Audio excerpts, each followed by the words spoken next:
Or deer fences at 8 feet would have been allowed at the setback line. With option 1, they would be allowed at about half the distance between the lot line and the setback line. So I think that was... There's Exhibit A in the next page if you look at it. I think that was Bill's original suggestion. Then the second option was a way of trying to describe this meandering fence or flex option. I'm not sure. Flex options, which was to allow a fence to be able to enclose areas closer to the lot line than just half the distance between the building setback line, be closer, but then to cap the total amount of area that fences that were accomplishing that task could enclose in a lot. And the suggestion was that that'd be 10% of the area of the lot. So a standard R1 lot is 42,000 feet. So 4,200 feet, 4,200 feet of area could be enclosed under option 2. And I think that the suggestion was that even though you're coming even closer to the lot line with option 2, you still shouldn't come closer than 10 feet. There was another exception I think that the mayor thought about, which was that some people have existing deer fences or they have a gate, rather, an existing driveway gate, and that if they were going to put a deer fence in, even in compliance with the ordinance, they would need to come up to connect to the gate, or to be sensible to do that. And so we tried to anticipate that and build in an exception that if you had a driveway gate that was in the front yard, you would be able to have a deer fence come up to meet that gate instead of having to have 2 gates. One for your existing driveway gate and then a new one wherever this deer fence in the future would go. And then Russ helpfully tried to illustrate with some diagrams, and if this approach is something the board wanted to follow, I would even suggest that we add in a sentence where we talk about option 1 and 2 to say that illustrations of these options are shown in the appendix to this chapter, and then they would just become part of the chapter.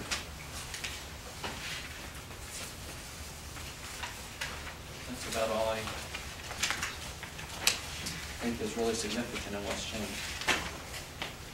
The only comment I would have is that I think that the exhibits reflect a couple things. One, they reflect that the village is really trying to figure out a way to make this work. Okay? And I think the second thing that they reflect is that we can't figure out a way to make it work. And I think that's really what's going on. And it's clear that we know there's an issue and that we're doing our best to try and figure out how to accommodate everyone. But we're not doing it. It's just not working. And now what we have. When you say it's not working, please tell me. Now what we have is we have a statute or an ordinance that's going to be so subjectively applied, and we're not even going to know what people can and can't do, and how that's going to affect neighbors. And now there's going to be fences that are going to be really close to other neighbors, that they're going to start complaining. I just think that these exhibits reflect a really nice effort. And I commend everyone for figuring out a way to try and make it work. But I really think that we have fallen short. And I feel like we need to go back to the drawing board and figure out a way to do this if we're going to do it. I am not comfortable. Well, I'd like a recommendation. I don't know. I'm not smart enough. Your fence, Okay. Yeah, I just don't think I'm smart enough to figure this out. But I know that what I'm seeing, just my gut tells me we are about to embark on a big mistake if we pass an ordinance like this. That's what my gut tells me. I could be wrong, and you guys may all vote differently and pass something at some point today or in the future, but I can't support this right now because I just feel like it's very imprecise and it's just not serving the purpose that we need to serve. And I still think that the biggest problem is, which goes back to many months ago, is that this is once again addressing the symptoms, but really not addressing the problem.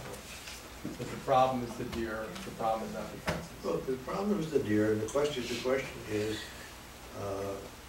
you can cull deer all you want, but where's the, I'm not sure culling is the answer. well, I don't think it is either, because, but even if we cull 40 deer, 60 deer, 80 deer, 100 deer, it doesn't make any difference. One deer is too many. That may be true. Well, it's the one deer on your property that's too many. Exactly. You know. That's the point. So the deer fences are a symptom also. Yeah, and I guess maybe I'm losing sight of why we're even having this discussion. This is You know, exactly right, because. was there a general outcry in the beginning of this that caused us to want to suddenly address this deer fence issue? I mean, you know. Well, this came up in the campaign. This came up in the campaign where people were complaining that the deer fences were forcing the deer onto their property. Because really, all I'm hearing from constituents is that everyone's really nervous about this deer fence ordinance. Why? But, I don't know, but there seems to be a general kind of a uprising in the village now about this deer fence ordinance, whereas I have never heard that same uprising regarding people upset that there are these deer fences. You know, maybe there's one or two that may have talked to you during the campaign, but they don't seem to be coming here to these meetings. Maybe there's some But people in they're the not audience being tonight. notified, Michael, that they should You be here. know, maybe there's some people, maybe there's some people in the audience tonight, I don't know, and we'll hear from them, but I haven't heard from them, but I've heard from a lot of people who have said, I'm really nervous about this deer fence ordinance. Well, my point is, we're trying to make a compromise. There is no other village in the state of Illinois that allows deer fences. Well, we're unique. We are unique. Wouldn't be the first time. It won't be the first time. We're trying to make a compromise. We're trying to make people happy. This has been going on for, what, 6 months? I know. And I really don't want it to go on for another 6 months. But then I think we should just vote it down, because I don't, and be done with it. I know I can't support it right now. I may very well be able to support something if it's, Well, my question is, if you can't support it now, then either come up with some kind of a suggestion that will make it work, that you can support, or we're gonna go back and say, okay, moratorium is over, take down all the deer fences. I mean, you know, one I of the have a two. couple things to say about Oh, we'll catch you. 1 second. yeah. Did answer your Wait. question. I will defer, You'll yield the floor? yield the floor Okay. to this chamber. Shirley, go on. Strangely enough, once again, I find myself agreeing with Mr. Haber. The biggest difficulty I'm having is I'm still not clear on the real problem that we're trying to solve. Because, to be fair, in addition to the people who are really nervous about the fence ordinance, I have heard from some people who support it. But they're all talking about different things. And, you know, is the problem aesthetics? Supposedly we don't legislate that. But what I keep hearing from people is, oh, those deer fences, those are ugly. No, it's those chain link fences, those are the ugly ones. That sounds all about aesthetics to me. And then, well, is the problem the deer, the amount of deer, the movement of deer, or just the fact that the deer happen to be sitting on my property today? I don't know. I don't think that we have made a determination about whether or not the deer are a significant threat to our woodland. And if it is, then how do we reconcile this with our comprehensive plan? Because our comprehensive plan tells us that we're supposed to take care of the woodlands, and we're also supposed to take care of our character, the flora and the fauna. So we need to have a discussion about reconciling that. And I don't think we've had the discussion, and I think we should have that discussion.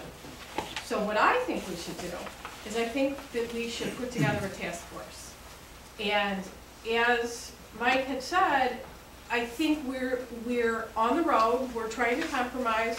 A lot of things have been thrown out, but I don't think we're there yet.